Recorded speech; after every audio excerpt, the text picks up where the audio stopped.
Bendiciones para todos. Estamos dando inicio a la escuela Fundamentos de la Fe. Hoy tendremos nuestra primera clase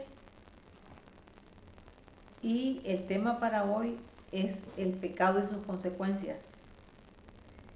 Vamos a iniciar dándole gracias a Dios por todos los que están conectados en la red y por todos los que van a estar en físico.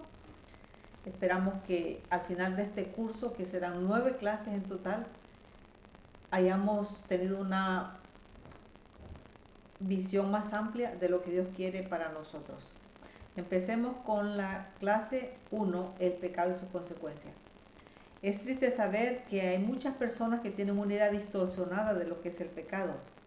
La conciencia es el medio que Dios creó para que el hombre pueda distinguir entre el bien y el mal. Es el punto donde Dios expresa su santidad a la humanidad. La conciencia es también la que reprueba el pecado y aprueba la justicia. A medida que el tiempo pasa, la conciencia del ser humano se va cauterizando a causa del pecado. Y muchos ya no escuchan la voz de Dios. Por tanto, la atmósfera de desenfreno y pecado distorsiona el mensaje y crea mucha interferencia. Vamos a definir qué es el pecado. El pecado es la transgresión de las leyes y mandamientos de Dios. Vamos a repetir porque tenemos un poco de interferencia. El pecado es la transgresión deliberada de las leyes y los mandamientos de Dios. Pecar significa errar al blanco.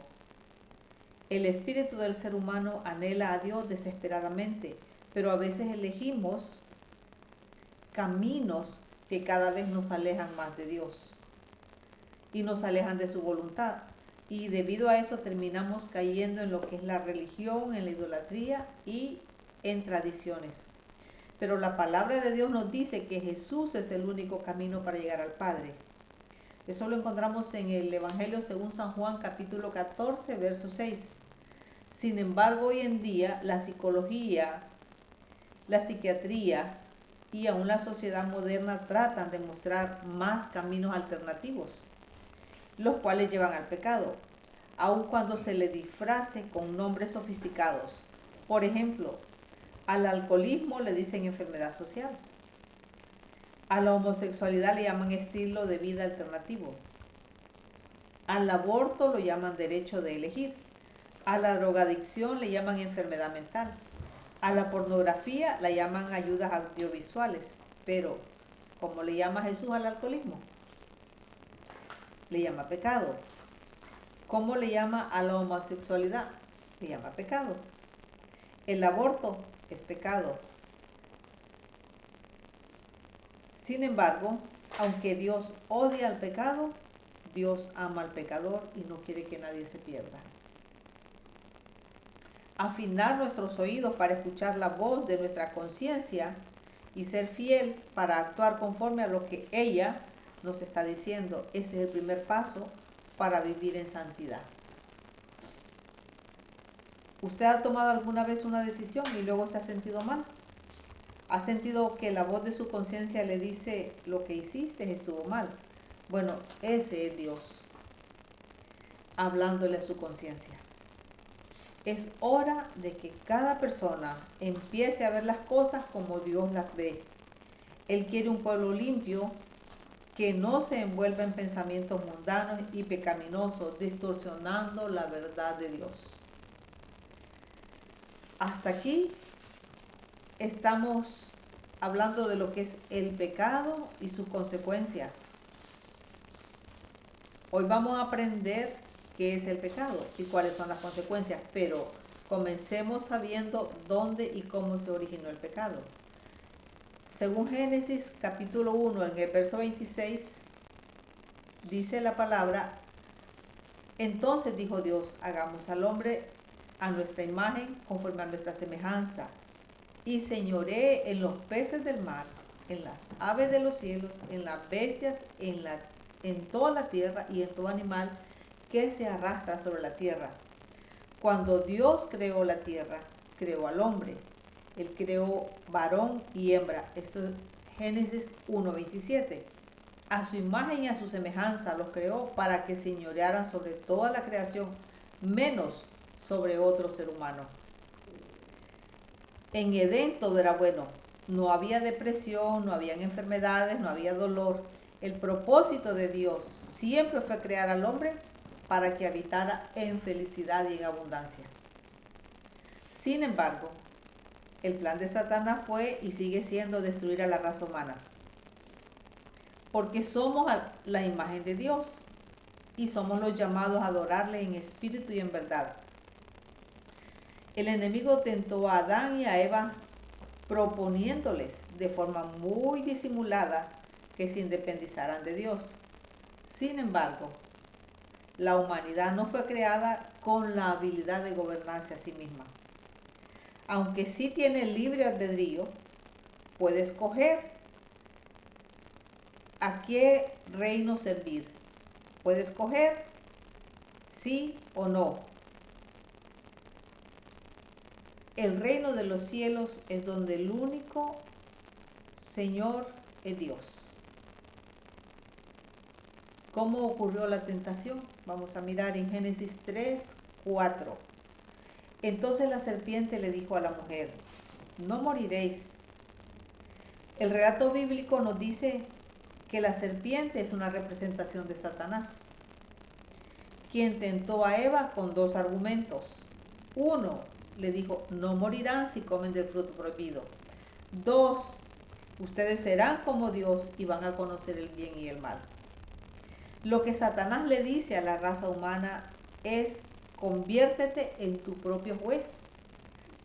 Sé tú quien decide lo que es correcto o lo que es incorrecto. Tú no necesitas que Dios te lo diga o te lo imponga. Satanás le hizo creer que ellos tenían la suficiente fortaleza moral y la capacidad de decisión para dirigir su propia vida. A esto se le llama independencia. Vamos a definir qué es independencia. La independencia es el resultado de la rebelión y la desobediencia. Es querer actuar al margen de Dios y alejado de sus leyes. Cuando el ser humano decide gobernarse a sí mismo, inmediatamente pasa a estar bajo el control del diablo. Y este usa el espíritu de independencia para que el ser humano actúe al margen de la ley de Dios. Cristo le llama a esto rebeldía o la carne, que no es otra cosa sino que la naturaleza de pecado que vive en nosotros, desde el primer hombre y la primera mujer, o sea, Adán y Eva. Ellos cayeron en la tentación y pecaron. La carne es autosuficiencia humana que grita yo, y yo lo hago a mi manera, yo hago lo que quiero, y yo puedo decidir, y yo soy el que mando. Esta es la conducta opuesta totalmente a lo que Jesús nos enseña. Jesús nos llama a tomar la cruz cada día y seguirle, negándonos a nosotros mismos. Cuando el ser humano decide hacer su propia voluntad sin someterse a Dios, se sale de la voluntad de Dios, se sale de la voluntad del Padre, y el resultado es enfermedad, es dolor, es divorcio, es soledad, es pobreza y es todo lo malo que puede llegar a la vida de una persona. Cuando Dios nos manda a hacer lo correcto, no solo debemos obedecer. Satanás tentó al ser humano para que le diera la espalda a Dios.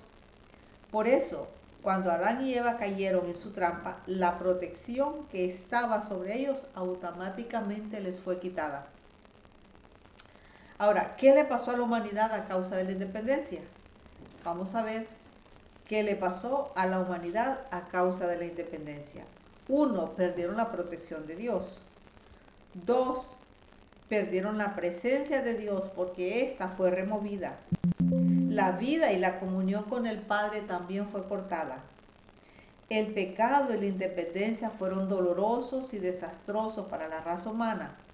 En aquel momento, las enfermedades, los conflictos, la escasez y muchos más otros males entraron en la línea sanguínea. Por lo mismo, usted hoy no puede vencer el pecado.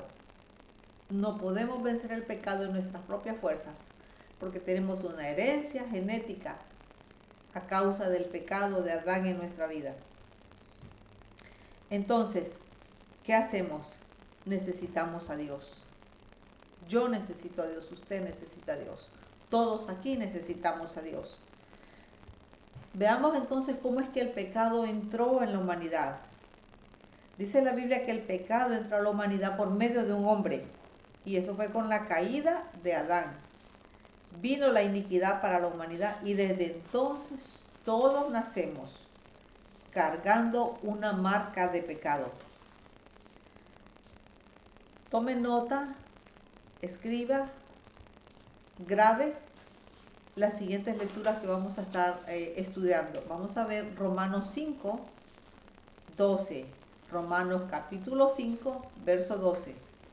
Por lo tanto, como el pecado entró en el mundo por un hombre, por el pecado también entró la muerte, así la muerte pasó a todos los hombres. Entonces, todos nos convertimos en pecadores. De la misma manera, por medio de otro hombre, que es Jesús, vino la justificación a todos los seres humanos. Y eso lo miramos en Romanos capítulo 5, verso 18. Y dice, así que, como por la transgresión de uno vino la condenación a todos los hombres, de la misma manera por la justicia de uno vino a todos la justificación de vida. Veamos cuáles son las consecuencias del pecado. Uno, la consecuencia del pecado es la muerte. Así lo dice en Romanos 6:23, porque la paga del pecado es la muerte, mas el regalo de Dios es vida eterna en Cristo Jesús, Señor nuestro. Muchos creen que el pecado no acarrea consecuencias, debido a que han pecado en repetidas oportunidades, pero siguen viviendo como si no hubiera pasado nada. Sin embargo, la palabra de Dios es tajante cuando afirma que la paga del pecado es la muerte. Y no necesariamente una muerte física, pero lo primero que llega es la muerte espiritual. Y de todas formas, al final, la paga del pecado llega tarde o temprano. Así que el pecado hiere a todos y ha alcanzado a todos. A mí, a ustedes que están aquí, a ustedes que están en las redes, el pecado nos ha alcanzado de alguna manera a todos. Eso dice Efesios capítulo 4, versículo 30. Y no contristéis al Espíritu Santo de Dios, con el cual fuiste sellados para el día de la redención. Cada vez que pecamos, contristamos al Espíritu Santo. ¿Qué es contristar? Se preguntan los que no saben. ¿Qué es contristar? Es una palabra griega que significa causar tristeza o causar dolor. Cuando una persona peca, la más perjudicada es ella misma, pues de una forma u otra daña a su relación con Dios al contristar o entristecer al Espíritu Santo. Muchas veces el resultado es que no sentimos su presencia y que nuestras oraciones no son contestadas. El pecado de uno afecta a todas las personas que lo rodean. Por ejemplo, vamos a seguir, vamos a hacer una pausa para seguir con lo que es el pecado y sus consecuencias. Y nos hemos quedado en lo que es Efesios 4, donde estamos hablando de no contristar al Espíritu de Dios, con el cual hemos sido sellados para el día de la promesa.